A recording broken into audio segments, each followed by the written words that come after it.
Hi,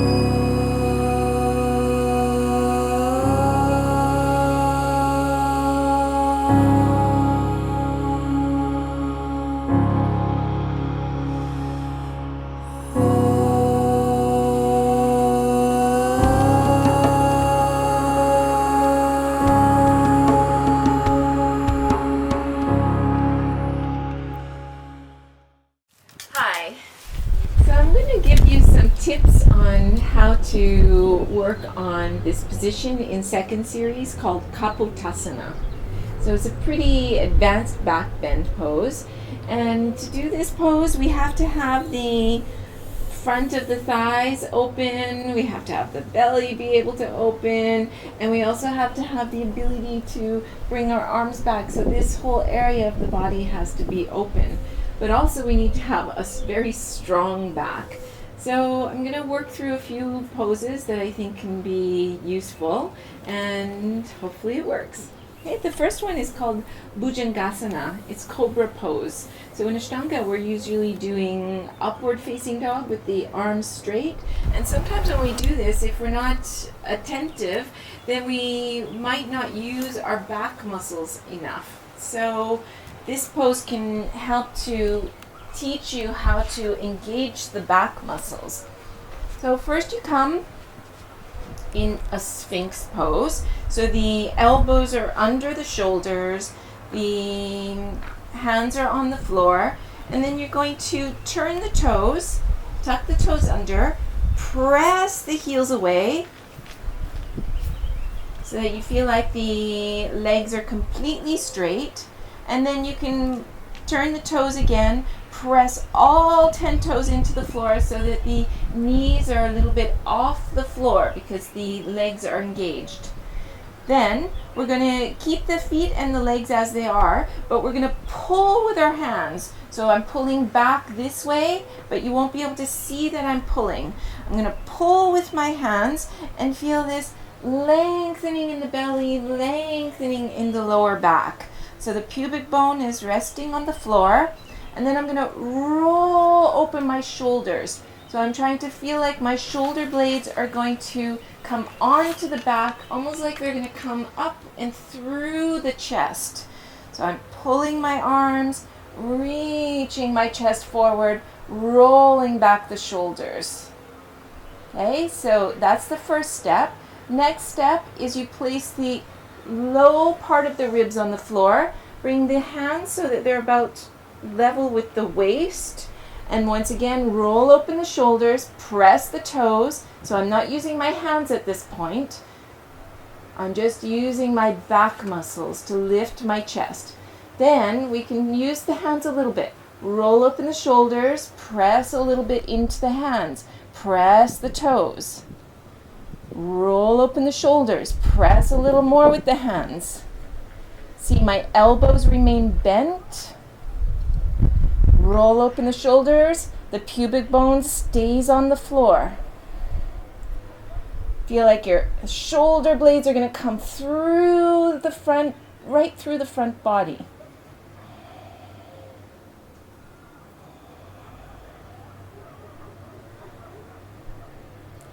And then release. Okay, you can make a pillow with the hands and place the face down. Separate the feet, relax the body, relax the shoulders, and just take a couple breaths here.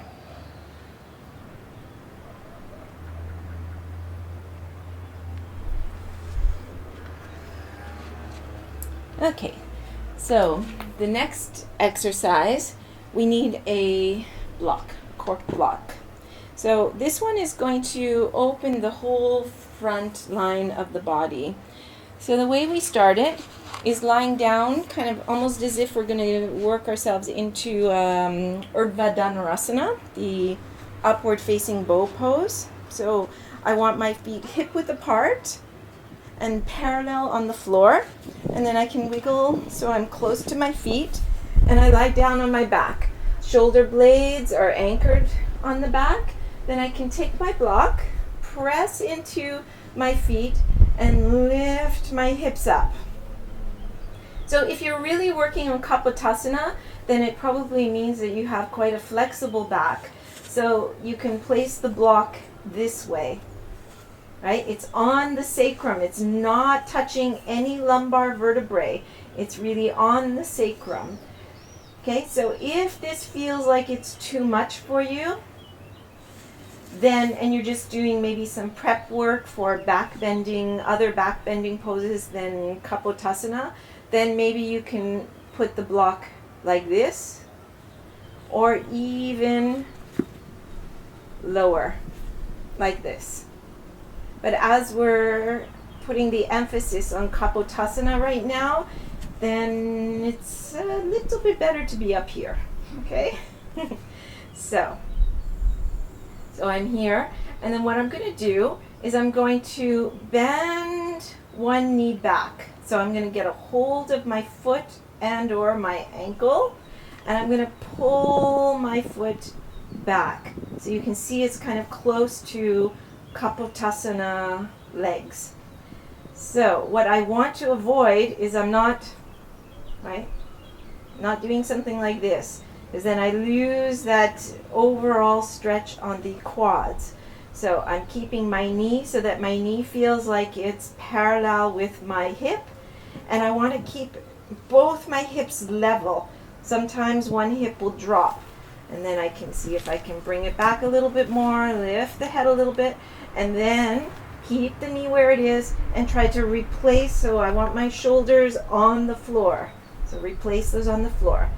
And then just sit there and breathe.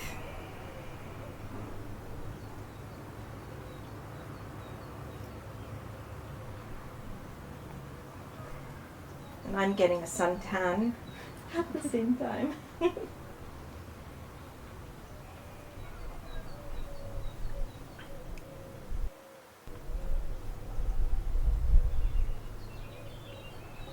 Okay, and then we're going to release that leg, place the sole of the foot back on the floor, and we're going to take the other leg. So holding the foot or the ankle, and then pulling the leg back. You can lift the shoulders just to get the leg in place. Check again that the knee's not swaying out to the side, that both hips are trying to stay level, and then replace the shoulders back to the floor. And breathe.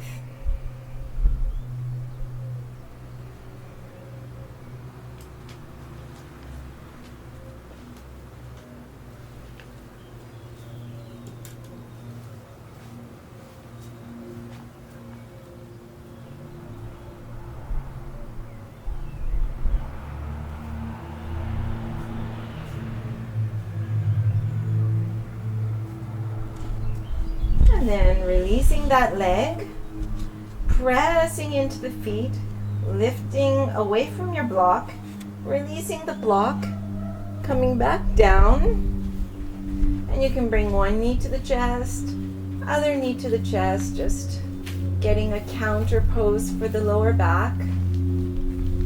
And then bring your hands behind the knees and rock up to a sitting position. Okay? So the next part of Kapotasana that can be complicated for people is how to bring the arms. Okay, often we see people doing Kapotasana something like that. Okay, which works at the beginning, but over time it's just going to wear out the shoulder joint, and you're going to not be able to lift the arms up to here. So it's not worth that kind of strain on the shoulder joint. So instead, we're going to straighten out one arm in front of us. It's actually a project we usually do in partners, but there is the way to do it on your own too. And what I want to have happening is this outer upper arm is wrapping downwards. Okay, so it's like we're getting external rotation of the shoulder joint. So my arm is straight. I'm going to take my other hand just to verify that I keep that outer upper arm downwards. And then as I rise my arm up, I still keep this. Okay? So I'll show you, this is how we want to be. We don't want to be here. Okay, and it can be very tempting because somehow if we get our arm way back here, we feel like we're going further, but it's not the right placement for the shoulder joint. Okay, so I'm going to reach back. I'm going to keep my upper outer arm wrapping forward. I can get my shoulder blade. My shoulder blade is doing the same thing. It's wrapping forward. The shoulder blades are what will help me to open my chest. Okay, so I'm doing this, then I'm going to bend at my elbow. So you can see from the front that my elbow is pointing forward, not here. Okay, and from the back, you see that I'm wrapping my shoulder blade, right? So if you have the flexibility for that, you can get your fingertips, right? And then you can use your opposite arm to help you bring that shoulder back, right? Okay. But once again, it's here, it's not here.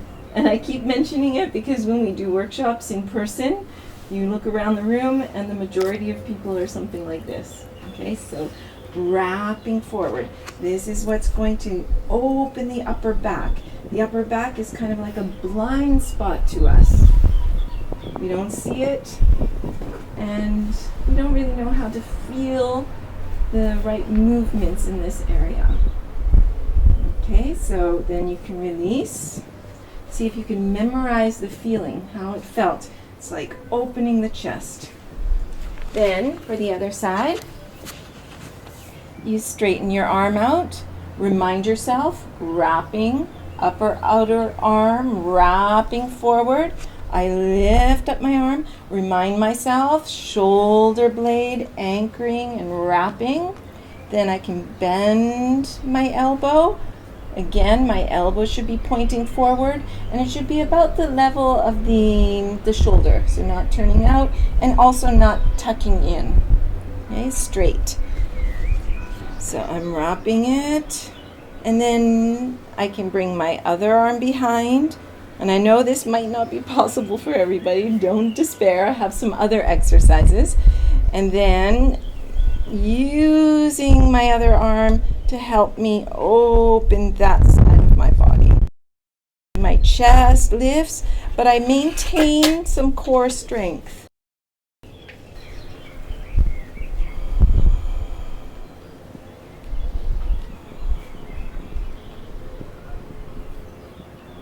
Okay, so then I release. Okay, so another exercise.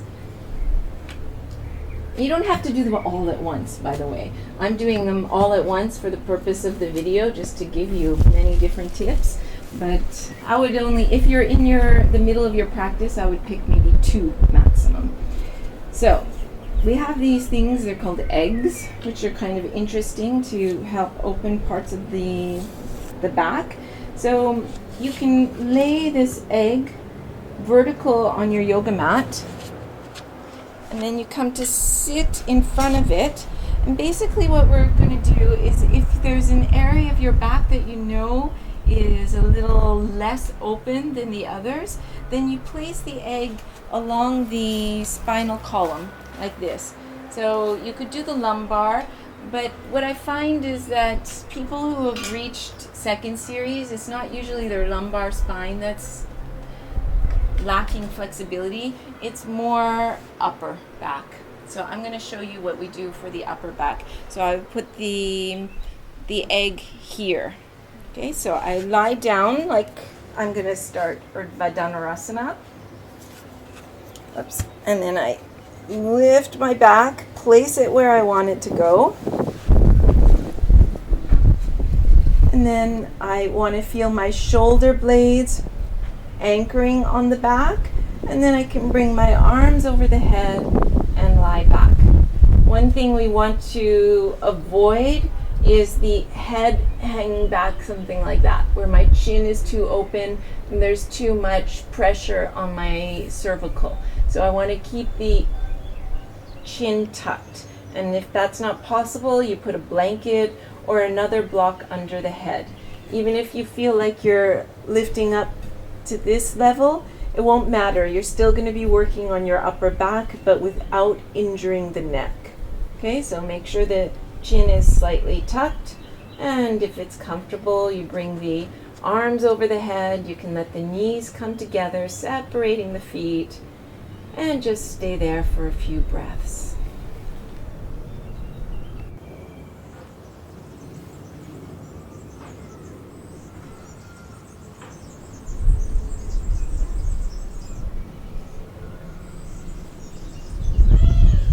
Okay, so you could stay longer in your own practice, and sometimes people have a hard time getting their head up. They feel like it's too much, there's too much weakness in their neck. So if that's the case, you use your hand, tuck the chin, place your hands alongside you, and come up.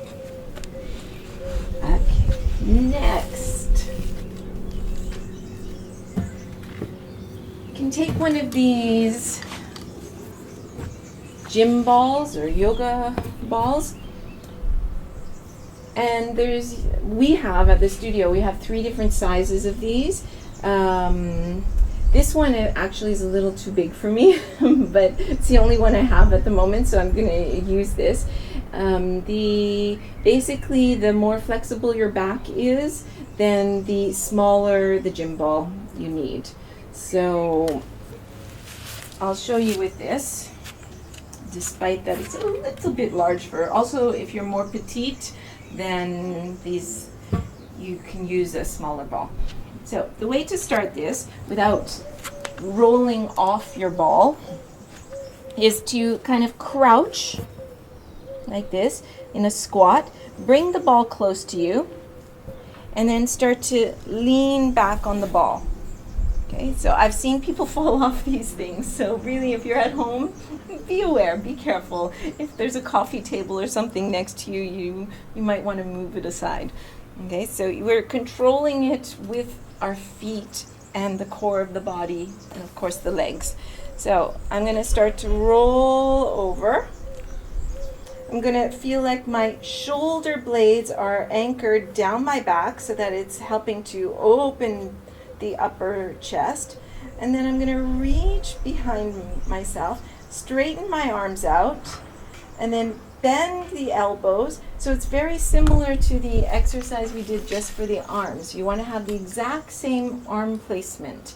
So when I reach back, I'm not going to let my elbows splay to the side and let the shoulders kind of come out of the sockets. So I'm reaching this way, keeping my elbows level. Place my head on the ball, so I want to have my whole spine supported by the ball. Then I can wiggle my fingers down more, and then I want to squeeze the ball with my hands. So I'm pulling my hands into the ball. Then, using the control of my legs, I start to roll the ball. Okay, so you might just come to something like this with just the hands, or if you feel like you can go a little further, you walk your feet closer and slowly walking. Remember, controlling with the legs, walking the feet.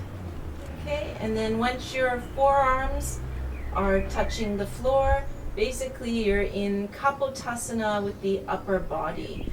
So find a point to gaze at, pull in the bandhas, and breathe deeply.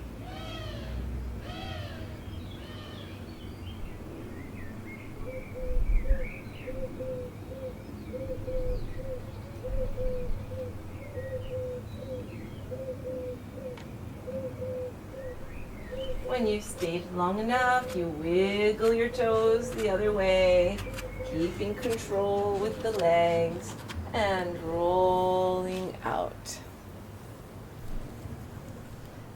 Okay, last one. So, as you can see, we've gotten closer to the full position. So now this one, in Kapotasana, we want to have our knees under the hips. Okay, so it can also be very tempting to want to get our hands further back, And if we open our knees, something like this, of course the hands are going to be able to get the feet a little easier, but at the expense of the sacrum and the lumbar spine. So personally, I don't think that's worth it. I would rather not reach as far, but keep my spine in a healthier position. So I keep my knees under the hips, my knees on the same line, and then look at your feet. And we don't want the ankles to be kind of cracked, something like that. You want to have the ankles straight, completely straight, and then spread the toes and press the toes into the floor. So the lower leg is active. It's not forgotten. Okay? In a position like Kapotasana that is very advanced, we don't just work on one part of the body. We're really integrating everything. So even your toes. Okay, so I check my other foot.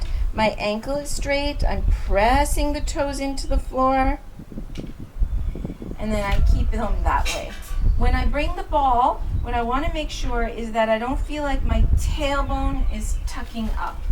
Okay, sometimes that can add a little bit of pressure into the lumbar spine. So I'm going to bring the ball onto my legs. Okay, so it's normal. The ball is not touching the floor. It's touching my legs. And then I'm going to bring it and I'm going to try to squeeze it as close as I can get it to the backs of my thighs, keeping my tailbone slightly down, so it's lengthening, so I don't feel any pinching in the lower back. If you're feeling that pinching, it might mean that you need a bigger ball, a bigger gym ball, or it might mean you just don't go as deep into it. Don't go as far as what I'm going to show. Okay, so you keep the skin of the buttocks going down towards the backs of the knees. Then I start to use my hands because otherwise the ball starts to roll this way. So I use my hands to keep the ball in place, and I try to arch my back over the ball. Okay, when I get down to about this level, I want to make sure that my shoulder blades are still swiveling so that it helps me to open my upper back. And then I let my head come back. And before I do that, I'll show you, you put your arms like this. So we're not doing this position, we're just taking the elbows now. So the idea is the previous position, we worked on the upper body. This position, we're gonna work more on the lower body and the lumbar spine. Okay, so I take my elbows and then I let myself come over the ball.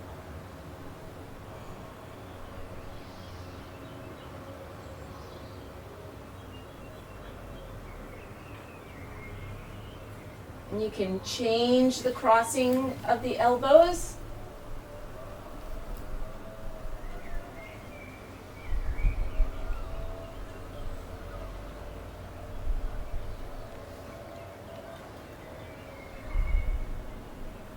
And just staying there as long as is comfortable. When you're ready again, if it's too much on the neck, you can take your hands, tuck in your chin first so you get the throat muscles engaged.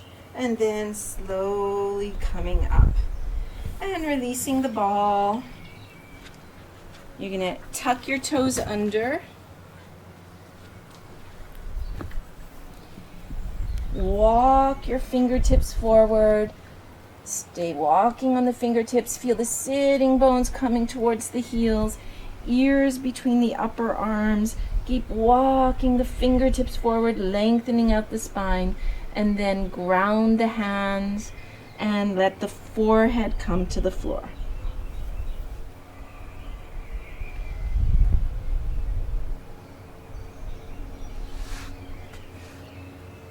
And then you can come to sit. And that's it. If you're ready to try Kapotasana, you can do this now. I'm not going to go through that with the video, or probably best you do this with a live teacher. Okay, thank you. Namaste.